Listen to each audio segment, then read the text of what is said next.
Hi, it's Tasha Skillen here, and today we are talking about how you can make your 2015 super sexy without it being a pain in the butt. And as you see, I am completely unfiltered, which is what this is all about.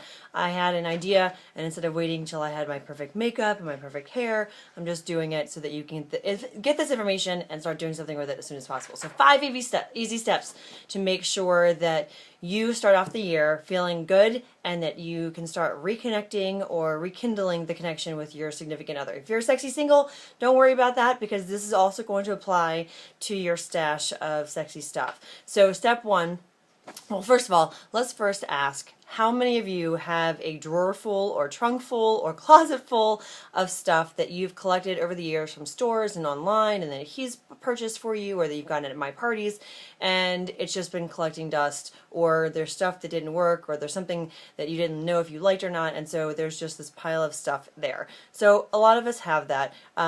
And especially if you've been to a couple parties, there's been probably plenty of things you fall in love with. And if he's a surprise bedroom shopper, you probably have some things from his shopping experiences as well. So now it's time to clean all that out because you can't start the new year feeling sexy if you have a bunch of old stuff with dust and gook hanging all over it. So you're going to set a date up at home somewhere in the next week or so that you two come into the date. I have a list of things you want to bring with you. Set a date with your love in the next week to do a sexy stash audit. That's what we're calling this. You decide the date, the time, and then you're going to grab a glass of wine or whatever you drink, a trash bag, some AA and AAA batteries, and set some fun music up. Be ready to laugh together because this is going to be hilarious, and get everything out of the bedroom clutter. The second thing you're going to do is you're going to put everything out on the bed. Everything. You're going to lay everything out that you have in all the drawers and all the closets and anywhere you stash your fun stuff. Take it all out and you're going to lay it across the bed and you're going to wipe everything down. Wipe off anything that spilled or dripped, leaked, and also you're going to check for things that don't smell the right way. If they've changed consistency or changed colors, you want to get rid of those as well. Step 3, you're going to one by one test each item. And I don't mean test each item because that's going to be a long night for some of you. That'll take some of you probably a month. But you want to, like anything with a flavor or a scent, you're going to open up. Do you like this flavor? I like this flavor. You don't like this flavor. Okay, so this is something that I can use on you, not vice versa because you don't like this flavor. So you're going to have these conversations.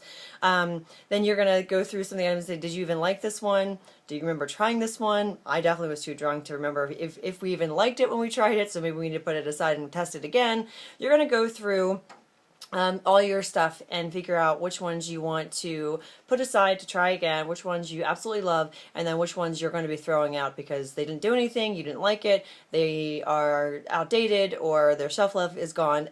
On average, you want a shelf life of no longer than 2 to 3 years. So if you've had lubricants or gels or anything with flavor longer than 2 to 3 years, definitely throw that out. Write down what it is so that if you need to go get a refill from your favorite online store, or if there's something that I can provide you that is complimentary or comparable, then we can do that.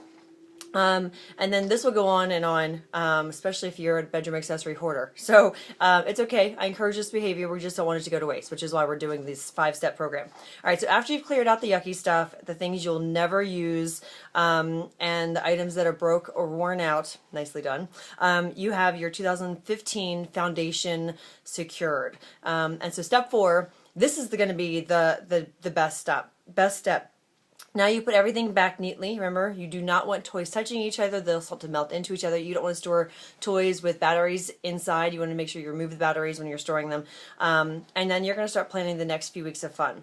Remember, this year is all about flirting. And so step 5 is flirt with your partner. And there's a couple different ways you can do that with your new stash just cleaned out, freshened, and reminded both of you of what they do, what they're intended to, where they're supposed to go, and when you're supposed to use them. So each week you will highlight a different item in your stash. I find that a lot of my clients are overwhelmed by all the stuff they have, and so they never end up using any of it because they feel like you have to use all of it at one night. That is not how the real life works. And if you can use all of your stuff in one night, you have one of 2 problems. 1, you don't have enough stuff, and 2, you need a job. So we're going to work on those if you have any questions about that stuff too.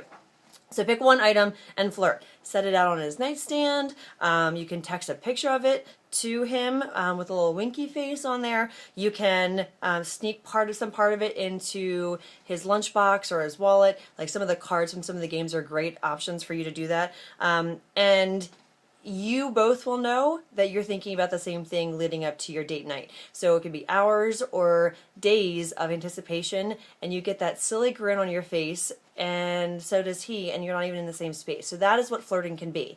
You're going to be putting these things where each other can see them, and you're going to do this once a week. So one item a week. That date night, you figure out a way to introduce it to your rendezvous for the evening, and then the next week you try something else and do something new until you get through your entire stash. And then through that process, you'll figure out which ones you liked, which ones you didn't, but it's going to change the predictability because you're not going to be doing the same thing that you've always been doing, and it's also going to help you start using some of the fun stuff that you invested in over the last couple years. So that is your 5 steps to having a sexy 2015 and starting to flirt more as soon as possible. If you have any questions, please let us know. Unfiltered Women with Tasha Skillen. Have a great day.